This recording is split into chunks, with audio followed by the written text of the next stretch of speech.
उत्तरायणी पर्व केवल सांस्कृतिक चेतना ही नहीं, वरन यह एक विरासत है, सामाजिक और राजनीतिक विरासत। आज प्रतिपक्ष संवाद में हम जानेंगे कि कैसे उत्तरायणी पर्व सामाजिक और राजनीतिक चेतना का उत्थान करता है और इसके स्तर को उठाता है। प्रतिपक्ष संवाद में आज हम बात करने जा रहे हैं सांस्कृतिक और सामाजिक चेतना के त्योहार उत्तरायणी की। भारतीय परंपरा में मकर संक्रांति को सूर्य के उत्तर दिशा में प्रवेश के रूप में मनाया जाता है। उत्तराखंड में इसे कुमाऊं में उत्तरायणी और गढ़वाल में मकरैणी कहा जाता है। पहाड़ में इसे घुघुतिया, पुसुड़िया, मकरैण, मकरैणी, उत्तरायणी, उत्तरायण, घोलडा, चुन्यात्यार, खिचड़ी संग्रांद आदि नामों से जाना जाता है।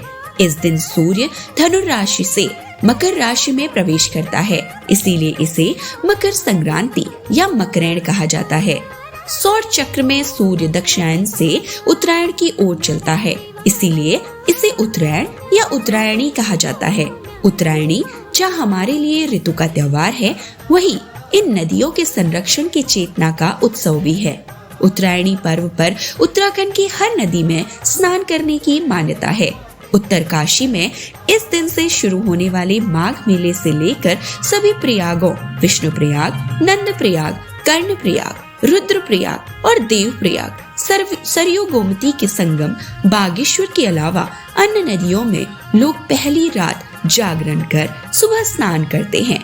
असल में उत्तराखंड में हर नदी को माँ और गंगा का स्थान प्राप्त है। कुमाऊं मंडल में उत्तरायणी को घुघुतिया त्योहार के रूप में मनाया जाता है। उत्तरायणी की पहली रात को लोग जागरण करते हैं। पहले इस जागरण में आंड कांड यानी पहेलियां, लुकोक्तियां, फसक, फराव, अपने आप गड़ी बातें जिन्हें कहा जाता है, कुछ समसामयिकी प्रसंगों पर बात होती थी। रात को तत्वाणी, रात को गर्म पानी से नहाना होती है। सुबह ठंडे पानी से नदी या नौलों में नहाने की परंपरा रही है। उत्तरायणी की पहली शाम को आटा गुड़ मिलाकर घुघते बनाने का रिवाज है। आटे के खिलौने, तलवार, डमरू आदि के साथ इन्हें फूल और फलों की माला में पिरोकर बच्चे गले में डालकर आवाज लगाते हुए कौवों को आमंत्रित करते हैं और कहते हैं, काले कौवा काले घुघती माला खाले, ले कौवा बड़ मिके दिजा सुनुक घर, ले कौवा ढाल मिके दिजा सुनुक थाल, ले कौवा पूरी मैं कह दीजा सुनाक छुरी, ले कौवा तलवार मैं कह दे ठुलो घर बार। कुमाऊं क्षेत्र में उत्तरायणी के संदर्भ में कई पौराणिक कहानियां प्रचलित हैं।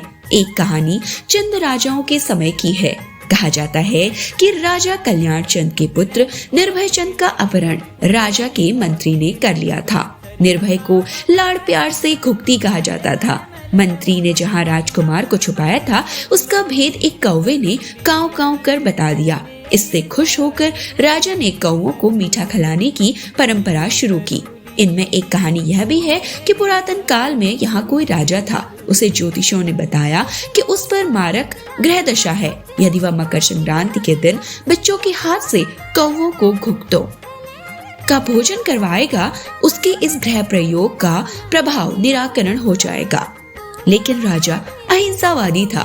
उसने आटे के प्रतीकात्मक घुघते तलवार बच्चों द्वारा कौवों को खिलाया। तब से यह परंपरा चल पड़ी। इस तरह की और भी कहानियां हैं। फिलहाल उत्तरायणी का एक पक्ष मान्यताओं पर आधारित है। गढ़वाल में उत्तरायणी को मकरैणी के नाम से जाना जाता है। उत्तरकाशी, पौड़ी, टिहरी, चमोली में मकरैणी को उसी रूप में मनाया जाता है जिस तरह कुमाऊं मंडल में। यहाँ कई जगह इसे चुन्यात्यार भी कहते हैं। इस दिन दाल, चावल, झंगोरा आदि 7 अनाजों को पीसकर उससे एक विशेष व्यंजन चुनिया तैयार किया जाता है। इसी प्रकार इस दिन उड़द की खिचड़ी ब्राह्मणों को दिए जाने और स्वयं खाने को खिचड़ी तैयार भी कहते हैं। उत्तरायणी के दिन पौड़ी गढ़वाल जिले एकेश्वर विकास खंड के डांडा मंडी, थलनाड़ी आदि जगहों पर गिंदी मेले का आयोजन होता है। गिंदी मेलों का पहाड़ों में बहुत महत्व है। यह मेला माघ महीने की शुरुआत में कई जगह होता है। उत्तरायणी का जहाँ सांस्कृतिक महत्व है, वहीं यह हमारी चेतना और संकल्पों को मजबूत करने वाला त्योहार भी है। परंपरागत रूप से मनाए जाने वाली उत्तरायणी स्वतंत्रता आंदोलन के समय जन चेतना की अलख जगाने लगी।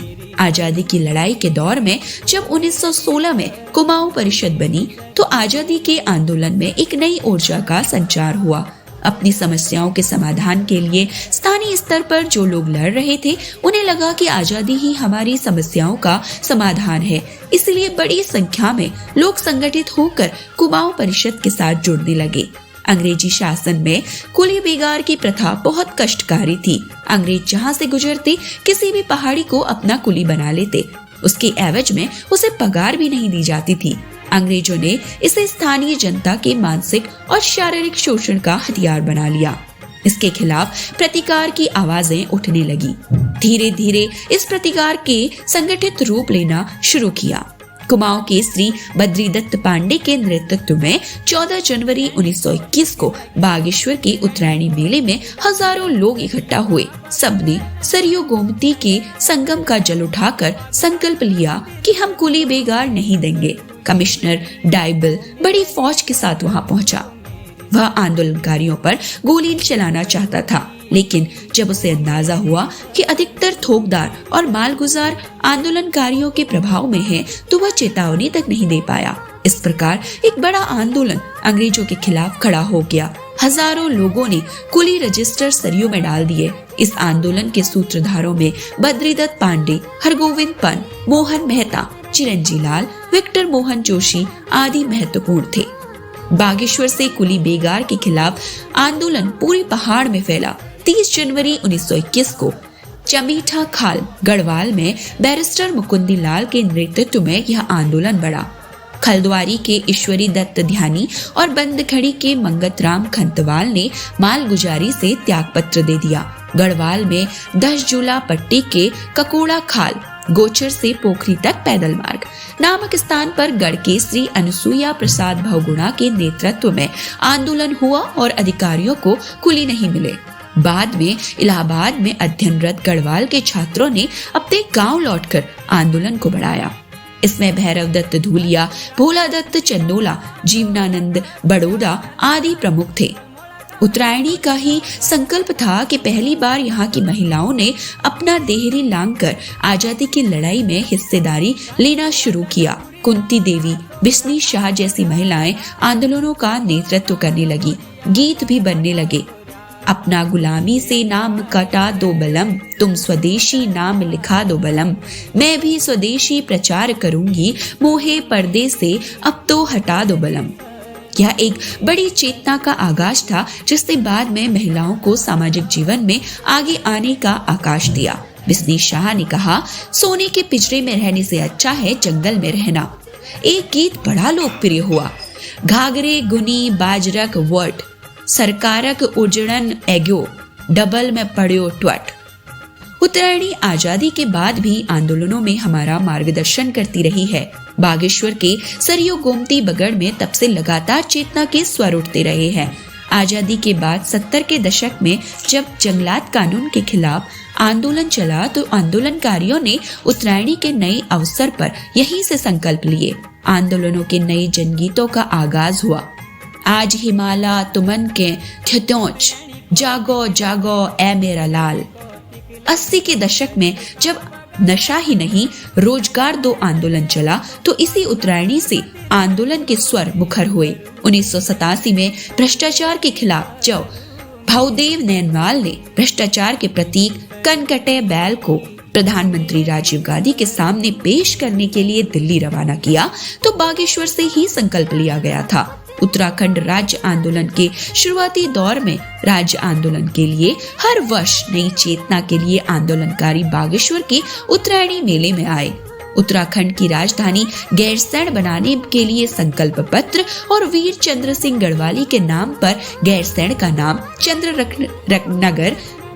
चंद्रनगर रखने का प्रस्ताव भी 1952 में यहीं से पास हुआ। तभी जनकवि गिरदा ने उत्तराखंड आंदोलन को स्वर देते हुए कहा कि उत्तरायणी कौतिक एगो वे फसालो करुलो, उत्तराखंड ल्यूलो दो दाजू, उत्तराखंड ल्यूलो। जनवरी 1921 से आज तक सरयू गोमती के संगम में उत्तरायणी के अवसर पर जन चेतना के लिए राजनीतिक दलों और सामाजिक संगठनों का जमावड़ा रहता है। इसीलिए उत्तरायणी हमारे लिए चेतना का त्योहार भी है। उत्तरायणी न केवल हमारी सांस्कृतिक थाती है, बल्कि हमारे सामाजिक, राजनीतिक, आर्थिक और समसामयिक सवालों को समझने और उनसे लड़ने की प्रेरणा भी है। जब हम उत्तरायणी को मनाते हैं तो हमारे सामने संकल्पों की एक लंबी यात्रा के साथ चलने की प्रेरणा भी होती है। उत्तराखंड के बहुत सारे सवाल राज्य बनने के इन 19 वर्षों बाद भी हमें बेचैन कर रहे हैं। यह बेचैनी अगर इस बार की उत्तरायणी तोड़ती है तो हम समझेंगे कि हमारी चेतना यात्रा सही दिशा में जा रही है। आप सब लोगों को उत्तरायणी की बहुत बहुत शुभकामनाएं। इस आशा के साथ कि उत्तरायणी का यह पर्व आप सबके लिए नए संकल्पों का हो, ऐसे संकल्प जो मानवता के काम आए। प्रतिपक्ष संवाद से मैं ज्योति पंत।